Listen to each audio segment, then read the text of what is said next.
देख रहे हैं आज की खास खबर। गुरुग्राम के सेक्टर 15 के कॉमेडी सेंटर में अखिल भारतीय श्री विश्वकर्मा महासंगठन का महिला शक्तिकरण में सेमिनार व होली मिलन समारोह का आयोजन किया गया। कार्यक्रम में देश के कोने कोने से लोग शामिल हुए। अजमेर, जयपुर, गाजियाबाद, मेवात, फरीदाबाद, दिल्ली, पंचकुला व देश अन्य बहुत से राज्यों से नामी गिरामी महिलाएं शामिल हुई, जो सशक्तिकरण की अपने आप में मिसाल है। इस कार्यक्रम में मुख्य अतिथि मधु आजाद विश्वकर्मा जी के सामने दीप जलाकर कार्यक्रम का शुभ आरंभ किया एवं फिर मीडिया से रूबरू हुई। सभी महिलाओं को अतिथियों का पीले दुपट्टे से एवं पौधे भेंट करके सम्मानित किया गया एवं पुरुष अतिथियों को शॉल पहनाकर एवं पौधे भेंट कर सम्मानित किया गया। इस कार्यक्रम में राष्ट्रीय अध्यक्ष पुष्पा शर्मा जागीर ने सभी मीडिया कर्मियों को भी सम्मानित किया। वहीं उपस्थित में इस कार्यक्रम में राष्ट्रीय अध्यक्ष पुष्पा शर्मा जागीर ने सभी मीडिया कर्मियों को भी सम्मानित किया। वहीं उपस्थिति में रामचंद्र जांगड़ा, उनकी पत्नी मौजूद रहे। सभी ने अपने भाषण में महिलाओं के सशक्तिकरण पर जोर दिया। मैम, आज इस प्रोग्राम पे आप उपस्थित हैं तो क्या कहना चाहेंगे, क्या संदेश होगा नारी शक्ति के लिए आपका? आज मुझे यहाँ पे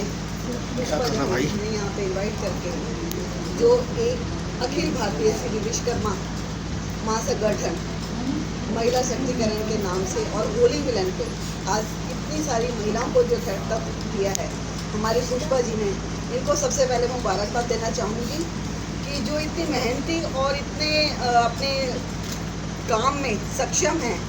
तो इस तरीके से हमारी हर महिलाएं सक्षम हैं, क्योंकि हमारी महिलाएं जो हैं हर फील्ड में आगे बढ़ रही हैं, चाहे वो राजनीति से रिलेटेड हो, चाहे वो जॉब में हो, चाहे वो आर्मी में हो, चाहे वो पायलट में हो।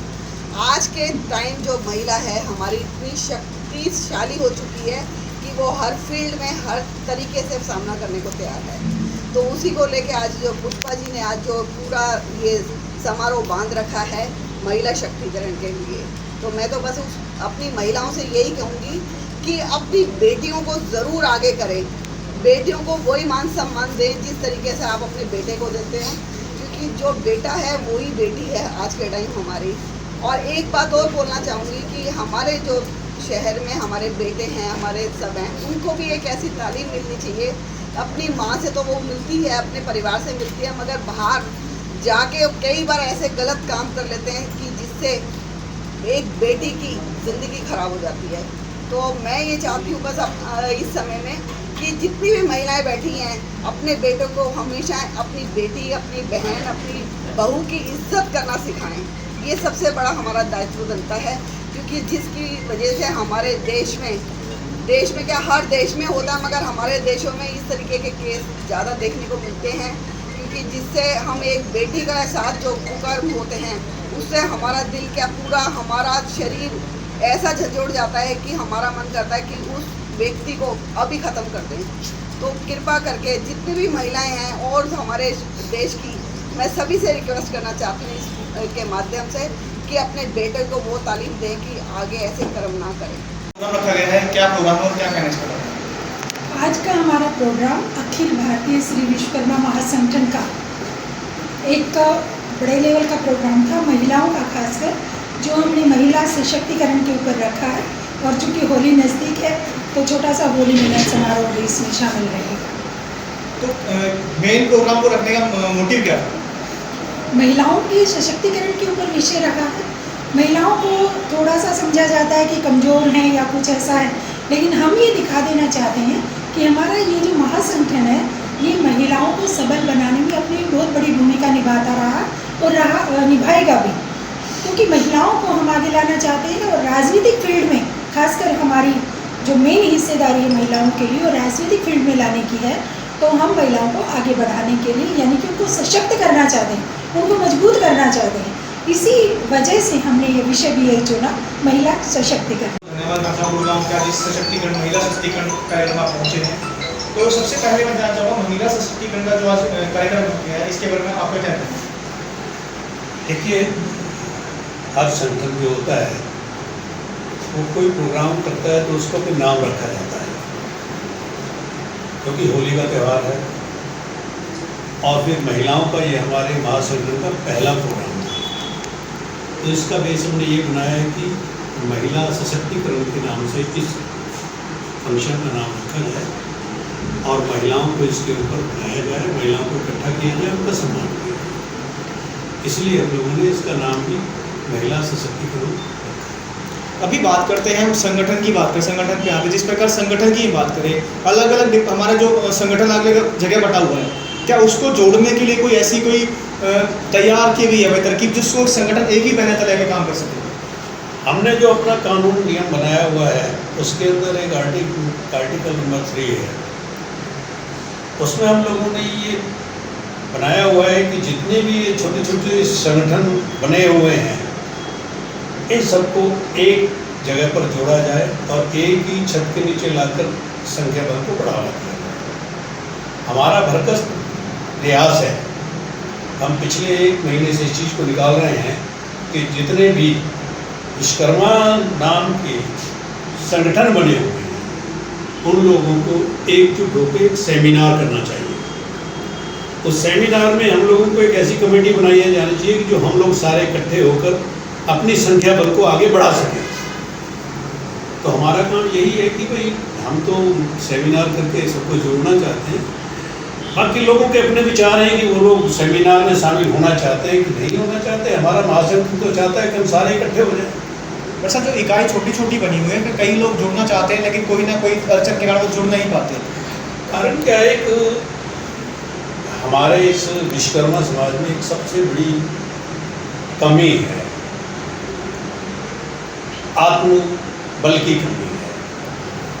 यहाँ का जो बच्चा है 2 मिनट में तो सोचता है कि मैं इस संगठन में चला जाऊँ, मेरी फोटो जैसी होगी और उसने मेरी बात नहीं मानेगी तो मैं उसमें चला जाऊँ, उसने बात नहीं मानी तो उसमें चला जाऊँ। एक्चुअली हम लोगों के जो छोटे छोटे संगठन बने हुए उन लोगों को कमाने के, उन लोगों को आगे बढ़ने के, फाइनेंशियली सपोर्ट के, चंदों के, इन चीज़ों के रास्ते बनाए हुए हैं जिसके लालच में वो लोग उधर चले जाते। हमारे इस महासंगठन में हम कोई चंदा इकट्ठा नहीं करते, हमें सिर्फ कितना पैसा चाहिए जितना कि जैसे हम कोई इवेंट करते हैं इसके ऊपर खर्चा आएगा तो होगा, बाकी हमारा महासंगठन सेल्फ खुद चल रहा है और राष्ट्रीय कार्यकारिणी के जितने मेंबर हैं वो उसको चला रहे हैं। तो इसलिए सबके अपने अपनी सोच है। हमारे भारत में कम से कम 20,000 से ज़्यादा संगठन हैं और विश्वकर्मा के ही ज़्यादा हैं।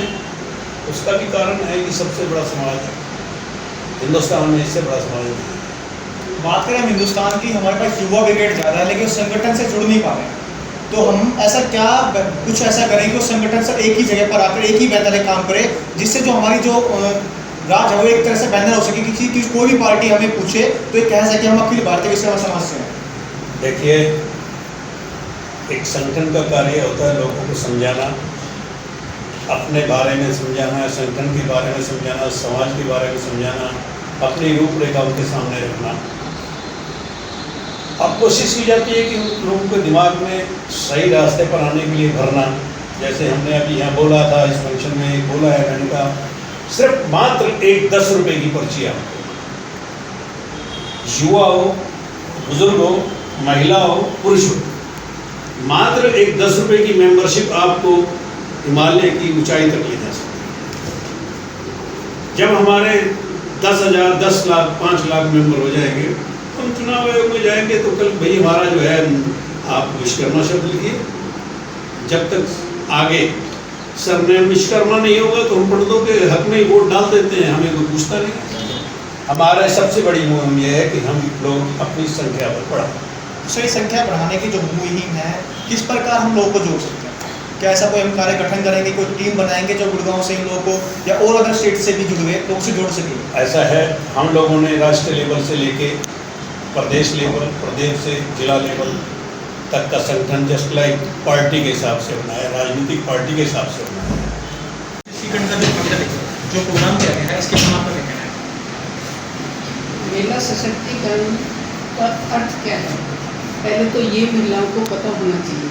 महिला सशक्तिकरण का अर्थ ये है कि महिला शक्ति के साथ, तो वो शक्ति उनमें कब आएगी? महिलाओं को सबसे पहले क्या चाहिए कि एक आर्थिक उनको सक्षम बनाना चाहिए।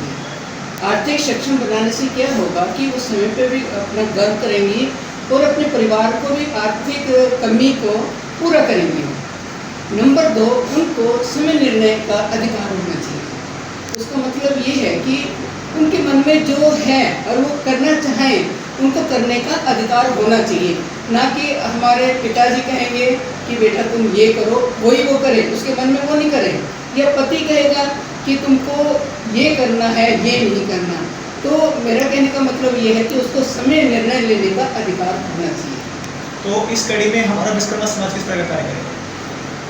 ये ऑलरेडी कर रहा है। अभी सिर्फ 2 साल हुए हमारे संगठन को, और इसका जो लक्ष्य है वो बहुत साफ सुथरा है। ये देखो कि राष्ट्रीय लेवल से लेके शाखा लेवल तक काफ़ी लोग हमसे जुड़ चुके हैं, भर चुके हैं, और उनको ये सारा काम सौंपा जा रहा है। कि जैसे मान लिए किसी के साथ हम कुछ और शादियाँ नहीं कर रहे, ये नहीं कर रहे, धर्मशाला नहीं बना रहे, या कोई और कुछ काम नहीं कर रहे, लेकिन कोई संगठन कर रहे हैं ये काम, तो हमारे अगर सामने बात आती है कि इस आदमी के साथ ये प्रॉब्लम है, तो हमारा फ़र्ज़ ये है कि उसकी प्रॉब्लम लेके उसके पास जाना, ताकि वो हल करा दे।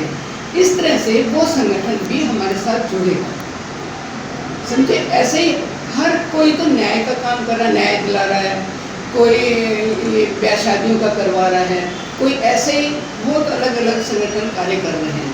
तो हमको उन लोगों की प्रॉब्लम को लेकर उनके पास जाने से क्या होगा कि हम उनकी प्रॉब्लम हल होएगी और उनके साथ जुड़ेंगे। इस तरह से हमारे संगठन भी इकट्ठे होंगे। मेरा नाम सुमन राणा और मैं कैथल के पास कलाइट वहाँ से बिलोंग करती हूँ। अभी महिला दिवस 8 मार्च पे मुझे हरियाणा सरकार ने सम्मानित किया महिला सशक्तिकरण के। सबसे पहले तो मैं यही कहना चाहती हूँ कि महिला सशक्तिकरण क्या, महिलाओं के अंदर बहुत सारी शक्ति है, यानी कि वो सृष्टि का सृजनहार है, उन्हें पता होना चाहिए अपनी शक्ति के बारे में। आज हमारे समाज में महिलाएं काफ़ी हद तक ऊपर उठ चुकी हैं, लेकिन फिर भी कहीं ना कहीं अभी भी वो दब्बू प्रकृति में जी रही है। दब्बू होने का मतलब ये है कि जब महिला अपने घर का निर्माण कर रही है, अपने पास पड़ोस का निर्माण कर रही है, तो क्यों ना उसके अंदर सोई हुई जो शक्ति है उसको जगाया जाए। जगाने का मतलब ये है कि ज़रूरी नहीं है कि प्रत्येक महिला राजनीति में ही आती है। राजनीति के साथ साथ यदि कोई महिला अपने घर को बाखूबी स्वर्ग बनाती है, तो उससे बड़ी मुझे नहीं लगता कोई सज्जनकार है। सबसे पहली राजनीति अखाड़ा हो, घर हो, सबसे पहले उसका घर है। यदि वो अपने बच्चों की परवरिश अच्छी तरह से कर लेती है, तो राजनीति में कौन जाते हैं? वो महिला के ही तो बच्चे हैं, चाहे वो हमारी दादी रही हो, हमारे बुजुर्ग रहे हो। मैंने पहले ही कह दिया कि महिला जो है एक सर्जनकार। अभी विश्वकर्मा महासंगठन के अंदर मेरे को आमंत्रित किया गया और मैंने ये निवेदन सहर्ष स्वीकार करने के बाद बहुत सारे लोगों से रूबरू हुई हूँ, बहनों से रूबरू हुई। इससे मुझे भी काफ़ी कुछ सीखने को मिला है। और नारी सशक्तिकरण का एक ही मैं तो अर्थ देखना चाहती हूँ कि प्रत्येक महिला अपने साथ होने वाले अत्याचार का भी मुकाबला कर सके। औरत अत्याचार कब सहन करती है? जब वो कमज़ोर पड़ जाती है, क्योंकि उसकी शक्ति जो होती है वो जागी हुई नहीं, कहीं ना कहीं उसको दब्बू बना करके रख दिया जाता है। तो मेरा तो यही मकसद है कि प्रत्येक महिला को अपने प्रति जागरूक होना चाहिए। यदि वो जागरूक है तभी वो अपने परिवार को अच्छी दिशा निर्देश